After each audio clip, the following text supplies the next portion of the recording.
attacks us with nuclear weapons, danger will come not just from blast or heat or nearby radiation effect, but also from fallout. Fallout which may occur miles and miles away from the blast. You need to know about fallout, what it is, how to detect it, and what to do to protect yourself against it. Everybody needs to know. Yes, this does mean you. Watch and listen. One day, these facts may save your life. What is this fallout, anyhow? Just bits of radioactive fall out of the mushroom cloud of the nuclear explosion and settle on the ground. These bits of matter can be dangerous. You are exposed to some radiation every day, from cosmic rays or other natural sources of radiation. These exposures are too small to hurt you. But when a wartime nuclear explosion occurs, a serious fallout follows. Thousands of tons of atomized earth, building materials, rocks, and gases may be thrown into the air. And the mushroom cloud containing them sometimes moves as high as 100,000 feet, nearly 20 miles up. Some of the radioactive particles spill out near the explosion site. Others may be carried for 10, 50, 100 miles or more. But how will you know if there is fallout? You can't hear, smell, taste, or see the radiation. But you yourself can detect the fallout particles that produce it. The easiest time to do this, without special instruments, is when the fallout is settling through the air. This starts any time from about 1/2 hour to several hours after the explosion, depending on how far away you are. And it continues to fall for an hour or longer. Usually you can see the fallout. So if there has been an explosion of a nuclear weapon within a few hundred miles of you, you should suspect every unusual concentration of dust in the air of being fallout. After an explosion in daylight, watch any unusual accumulation of dust. At night, put a white or light-colored plate outside. Examine it every 15 minutes or so. If dust is accumulated on the plate, treat it as fallout. The particles in that fallout behave like miniature X-ray machines, sending out radiation in all directions. If there are many particles, and if you are exposed to them long enough, you will be hurt. Others will be watching for that fallout, of course. Experts will estimate the probable path and speed of approaching fallout and try to keep you posted. But it may come before you hear any details by radio or otherwise. You must take precautions, whether you hear their reports or not.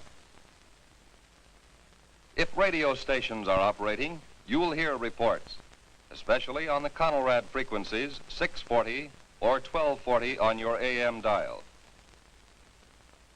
As soon as it is safe for specially protected crews to get out into the open, these highly trained civil defense radiation detection teams will make a thorough check of radiation levels and characteristics. Those facts will be relayed to you by radio as fast as they come into civil defense headquarters in your area.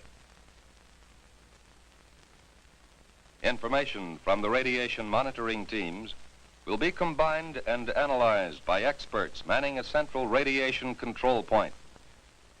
These experts, who know just how fast harmful radiation reduces in force, can predict when it will be safe for people to come out of shelters and resume normal tasks. We have warned that you may have to act before you get any detailed reports. Just what can you do if fallout comes your way? Find the best shelter you can. The more solid substance you can put between yourself and the fallout, the better. But an ordinary frame house with windows closed will give considerable protection. In a house, it's best to get on the floor, away from doors and windows. Or if you can, find a location with additional walls in the center of the building. A basement is even better if the house has one. Large buildings, such as apartment or office buildings, give good protection. The thick, heavy masonry of their walls and floors makes it hard for radiation to get through. Basements, inside rooms, or corridors on the lower floors are safest. The basement of any house or building will become a good improvised shelter if you block the windows with sandbags and place other sandbags on the floor above the shelter area. If you don't have sandbags, thick, solid layers of books, magazines or newspapers, or even a series of file cabinets standing close to each other can cut the radiation danger. In some parts of the country, there are storm cellars or outside vegetable storage cellars. They may be used as shelters from fallout. If you plan to use such a cellar or your basement or any other shelter, stock it with food and supplies. To equip and supply your shelter area, you need some of the same things you might take on a vacation camping trip. First, sleeping equipment to fit your shelter area. Folding cots or sleeping bags and blankets. Then, food and water. There should be at least a 2-week supply. You'll want plenty of fruit juices and lots of your family's favorite canned foods. The drinking water supply should be rotated often to be sure it's fresh. And don't forget such basic needs as sugar, salt, pepper, and other seasoning that your family ordinarily uses. Now, some equipment. A radio is very important. It should be a battery portable with spare batteries. A transistorized radio is best, as the batteries last longer. Next, you need light in the form of flashlights and a battery-operated lantern. Then, a good first aid kit. Now, plates, cups, silverware. A can opener and a bottle opener are important. Add to these things enough closed containers to take care of garbage and human waste. Especially if there will be children in the shelter, include some books and magazines, paper and pencils, maybe 1 or 2 small, simple games. The best protection of all is the special shelter built according to specifications of your local civil defense organization. This has an air filter to allow ventilation, but keep dust out. And it has at least 3 feet of earth over it. It would be a good idea to go right now to your local civil defense office to secure plans for the type of shelter you want, and then to get busy on construction.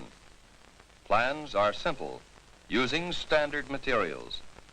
So maybe you can do the job yourself. But all this special shelter talk won't help very much if you are caught way out on the open road. If that happens, keep driving until you see a building, which may be a house or barn, church or school. Drive as close to the building as you can. Then get yourself and your family out of the car and take cover in the building. If you live on a farm and have sufficient warning, get your animals under cover and give them enough food and water to last several days. And if you can, cover any piles of hay or harvested crops that may be outside. If the explosion has been some miles away, you will have time to fill tubs and other containers with water before fallout arrives. All locations where outside dust does not penetrate will be safe storage points for water. Whatever kind of shelter you find, settle down and make the best of it. If there are others with you, Help them by being as calm as you can, and don't be discouraged. You can go out for very brief periods if you are well covered and keep the dust off your skin. Wear heavy boots or shoes and pants tucked in or tied around the bottom to keep dust out. If any dust gets on you, brush it off promptly. And when you have a chance, wash it off. That dust can burn your skin. But what happens if you do get exposed to a great deal of fallout? Food or water has been contaminated by the dust, internal damage may occur. When dust has been left on skin, there will be skin burns. When you have been near dust too long, there may be radiation sickness. Exposure can even cause death. If you have had considerable exposure, you will vomit and grow weak. But after a few hours, this sensation will pass, and by the next day, you may have had the last of it. Even if you have been exposed to excessive fallout, you may eat and drink just as you normally would, but don't force yourself. Whether you have had these symptoms or not, if Civil Defense radio announcements have said that radiation has been high in your section, keep an eye on your condition for the next few days. Watch especially for these developments in the 2 weeks following exposure. Return of nausea, sore throat, bruise spots developing without any known reason, loss of hair. These conditions, or nosebleed, or diarrhea, should be reported to a doctor or to the nearest first aid station set up under civil defense plans. Unless civil defense teams have warned that your area is still dangerously radioactive, you can get out and work to help yourself and help others. Although fallout can be deadly, your chances of avoiding damage from it are much better if you follow the directions we have given you. During an alert, keep your portable radio tuned to the Conelrad radio frequencies, 640 and 1240 on the AM dial, for the latest reports and advice. Right now, today, before there is an alert, take time to learn the Civil Defense 5 steps to safety. Learn warning signals and what they mean. Learn your community plan for emergency action. Learn protection from radioactive fallout. Learn first aid and home emergency preparedness steps. And learn how to use Conelrad 640 or 1240 on the AM dial for official directions.